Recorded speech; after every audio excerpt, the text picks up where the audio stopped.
വളർത്താൻ കഴിയുന്ന ഒരു വീടാണ് വളരുന്ന വീട്.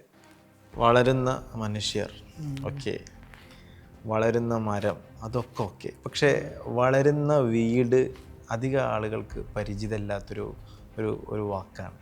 എന്താണ് ഈ കോൺസെപ്റ്റ് അർത്ഥാക്കുന്നത്, ഈ വളരുന്ന വീട് എന്നുള്ള കോൺസെപ്റ്റ്?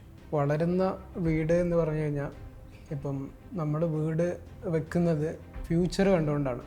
നമ്മുടെ മക്കള്, ഇനി ഉണ്ടാവാൻ പോകുന്ന മക്കള്, അതല്ലെങ്കിൽ മക്കളുടെ വിവാഹം, സോ അതെല്ലാം കണക്കിലെടുത്താണ് നമ്മൾ ഇപ്പം കറൻ്റ്ലി പ്ലാൻ ചെയ്ത് വീട് വെക്കുക, ഒരാൾ വെക്കുക. അതെ അതെ.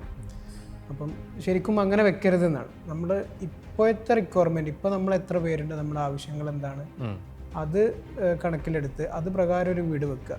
പക്ഷെ ആ വീടിന് വളരാനുള്ളൊരു സ്കോപ്പ് ഉണ്ടായിരിക്കണം. അതായത് ഫ്യൂച്ചറിൽ നമ്മുടെ മക്കള് വലുതാവാം, കല്യാണമൊക്കെ വരാം. ആ സമയത്ത് ആ വീട് വലുതാക്കാൻ കഴിയണം.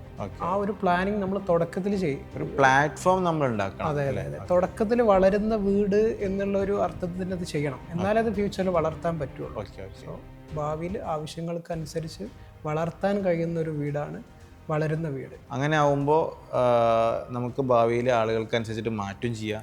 അതല്ലെങ്കിൽ ഇനി വലിയൊരു വീട് കെട്ടിയിട്ട് ആളുകളൊക്കെ മാറിപ്പോവുകയാണെന്ന് വെച്ചെങ്കിൽ നമുക്ക് അതിന്റെ പിന്നിൽ ഒരു പ്രയാസപ്പെടേണ്ടി വരില്ല. അതെ അതെ അതെ അതെ. അതായത് ട്രെൻഡ് ഔട്ട് ആവാതെ നിലനിർത്താൻ പറ്റും. പിന്നെ നമുക്ക് വലിയൊരു സാമ്പത്തിക ബാധ്യത വീട് ഉണ്ടാവുന്ന സമയത്ത് വരില്ല. അങ്ങനെ 2 ഗുണങ്ങളാണ് അതിനുള്ളത്.